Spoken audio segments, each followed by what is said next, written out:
Let's now bring in Professor Mngomezulu for a political conversation on this story. Mngomezulu, thank you so much from the University of the Western Cape to talk to us about the history of Parliament and its importance. Thank you for making your time. Thank you for having me, Desiree, and thank you to your listeners. The importance of Parliament, looking back at the history of the country. No, Parliament is an important institution in any country. And one of the most important issues that even if there is a change of guard in terms of political parties that are in power, Parliament as an institution remains intact.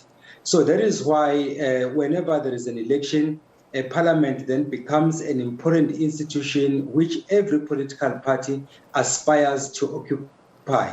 It is a symbol, a national symbol that in fact identifies a country A from country B. So whenever there is a problem with Parliament as an institution, the heart of the country is in fact destroyed. And in the South African context, the one we're talking about now, this is unprecedented. And therefore it means that all of us as South Africans should be worried, not just as political parties, and not just as supporters of those political parties, but as South Africans, we have to be worried about this current situation because, as I say, nothing of the sort has ever happened before.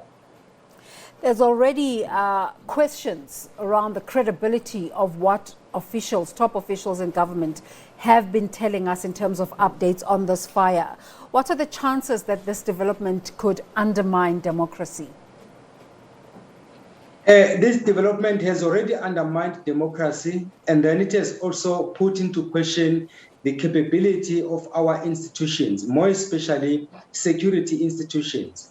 Under normal circumstances, you would expect that an institution that is declared a national heritage site, that is also declared a national key point, will be protected 24/7. And by the way, Desiree, it's not the first time that something like this happens, even though in the case of the building itself, we may be fine. We've seen something close to this during the reign or during the leadership of former President Thabo Mbeki, where someone found his way into the president's residence and in fact helped himself with wine for the whole weekend. So one would have expected that as a nation, we should have learned from that incident that we have to beef up security. Now, this situation is worse than what we saw during President Thabo Mbeki's time.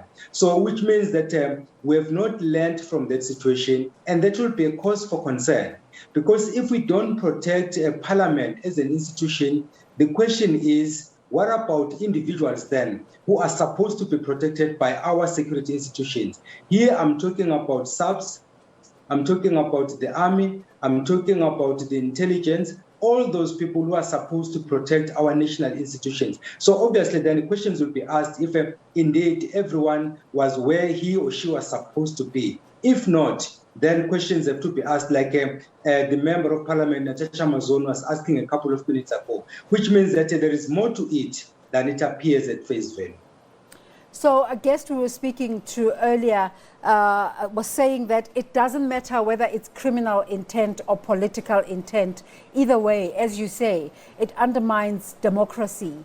What are your thoughts about these reports that a 49-year-old suspect has been accosted? We should be worried, Desiree, because whenever we have something like this happening, you would expect that those who are saddled with the responsibility to protect these institutions should first and foremost speak in one voice.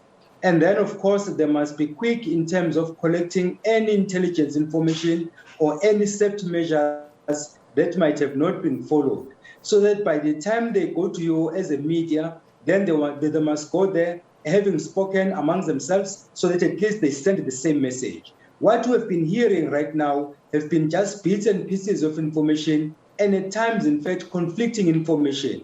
So politicians on their own must find a point of convergence so that whenever they speak to the public as politicians and as MPs and as office bearers, they all read from the same script. That will then boost confidence amongst us as members of the South African public and say that our leaders are leading us well.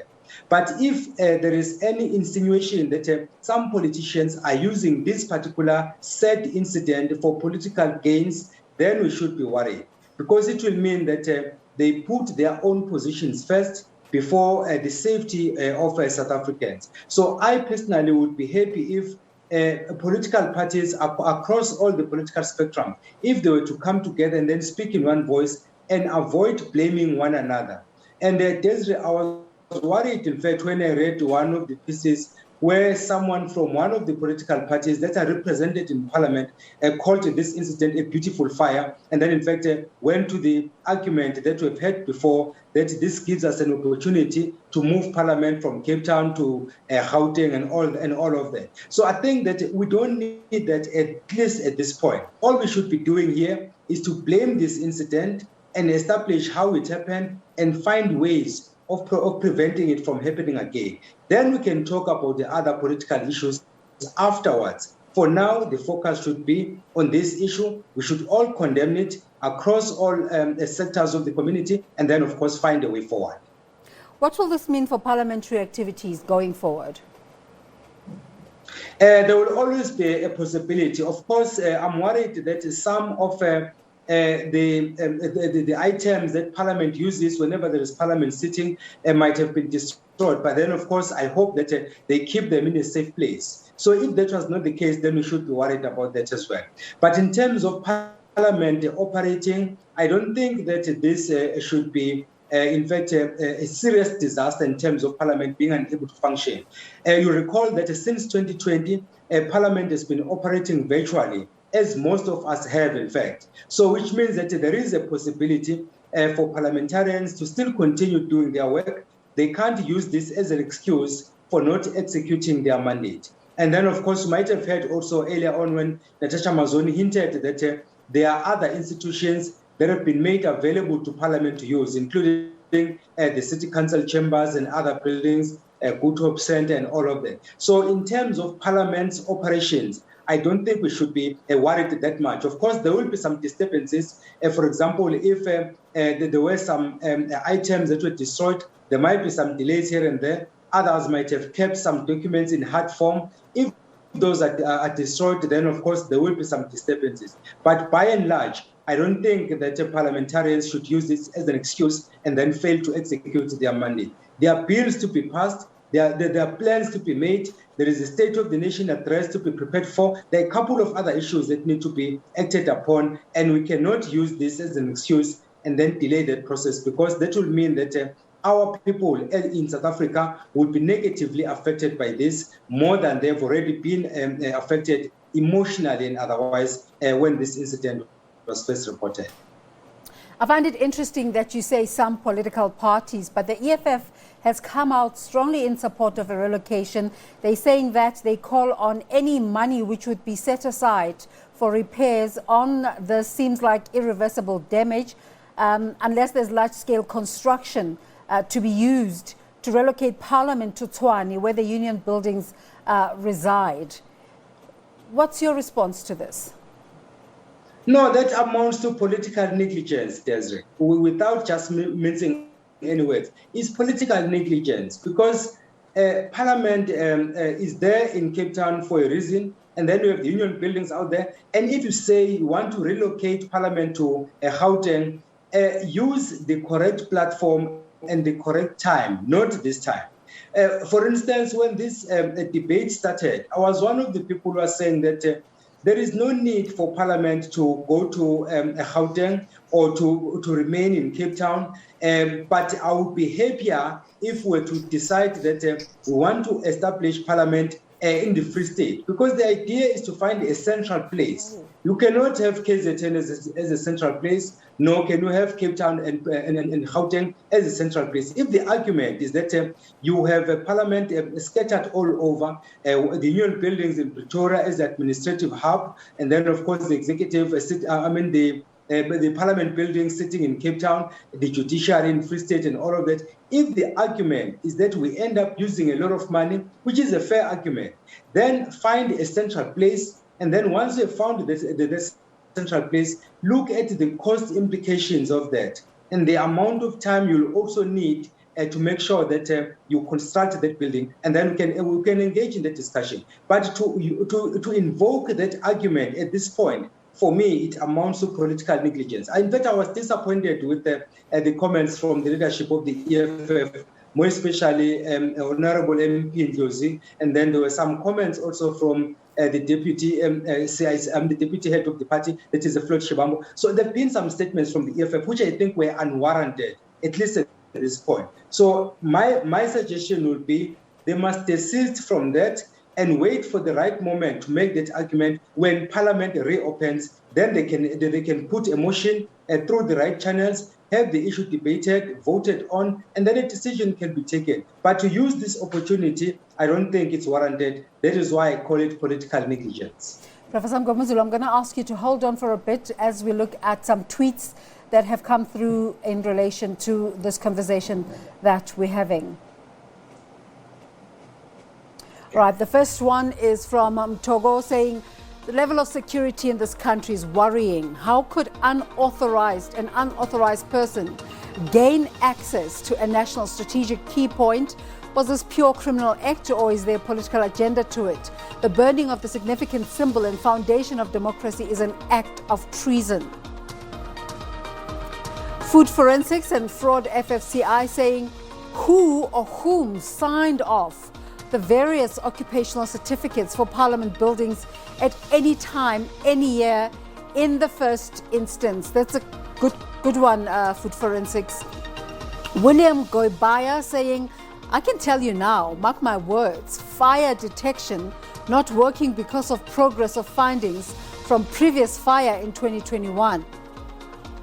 William Goibaya again saying, a building such as the National Assembly and NCOP with no or interrupted automatic fire detection must be very concerning. And I suppose this is how South Africans are collectively feeling today. Very concerning that Parliament, government is not able to quickly respond and nip this in the bud. Prof?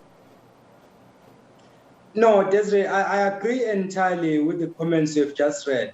In fact, at one point I was saying that as South Africans, I get a sense that we are slow learners in a way, especially our political leadership. Because if you see something happening in another country, you would take lessons from that and then take the precautionary measures and preventative measures so that you don't have the same thing happening in your own country.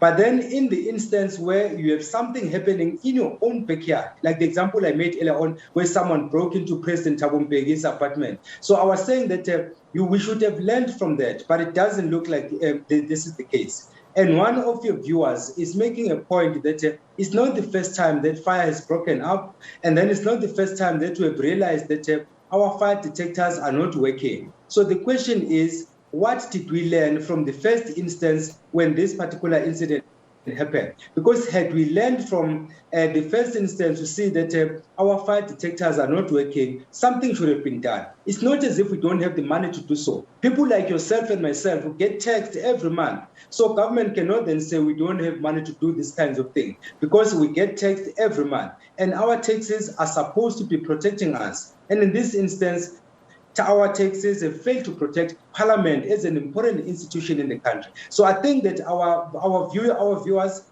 are in fact making critical points, and they are making comparisons of what has happened before, what is happening now, and then the question is, how do we move forward then to avoid something similar from happening? Because if you fail to learn from this experience, obviously something will be wrong with the way we do things.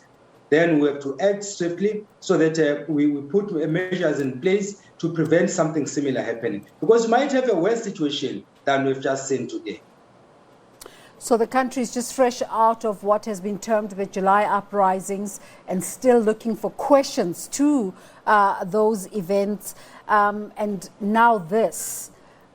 How committed is the government in terms of taking South Africa out of this mess? And also, can South Africans feel safe in the country?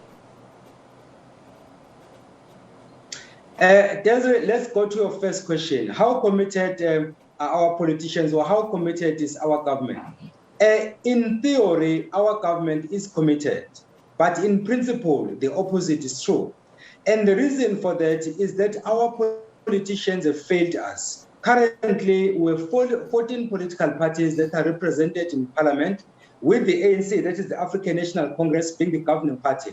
But in the just concluded local government elections, we've seen that our politicians don't care about South Africans. They took a firm decision that they are going to rally behind one another against the governing party, the ANC. Then the question is, are they putting South Africans first, or are they putting their political egos first? My answer is the latter. Because one of the leaders, in fact, the economic freedom fighters leader, Julius Malema, is on record saying that they would even vote for a ghost as long as that ghost stood against the ANC. That tells you that there is very little concern about the lives of South Africans. There is very little concern about the safety of South Africans. Politicians are worried about satisfying their own political egos. So in this case, you would have expected that all the 14 political parties should be reading from the same script, should be speaking the same language, and should be putting their heads together to try and save government as an institution. But then the way things are, it's as if I want to be seen to be better than you, you want to be seen to be better than me, and as the saying goes, when elephants fight, it is the grass that suffers. So under normal circumstances, you would expect government and parliament to protect South Africans. But this is not the case. People are just concerned about their own jobs. They are concerned about their own political futures. They are concerned about satisfying their own political egos, as I've just said. So which means that the second question we're asking about the safety of South Africans. Obviously, we are not safe. We are not safe in our homes. We are not safe when we travel. And now we are not safe even when we're in parliament. And when the situation was described, the gallery that was referred to, I've been there several times. It's a nice atmosphere to be in parliament when parliament is in session, to see our leaders doing what they're supposed to do, and at times doing the opposite of what they're supposed to do. Now, to see and to hear that the gallery has been gutted down is a concern to most of us, more especially if you've been there and you've seen how it looks like. So it's a very sad moment. We should all be worried. Professor Bheki Mngomezulu is with the University of Cape Town. Thank you so much for making the time to speak to us. Thank you very much for having me, Desiree, and thank you to our listeners. And as we continue to talk about this development, that 49-year-old man being taken in for questioning in connection with the fire in Parliament. Earlier, we spoke to Brigadier Nomthandazo Mbambo, who is the national spokesperson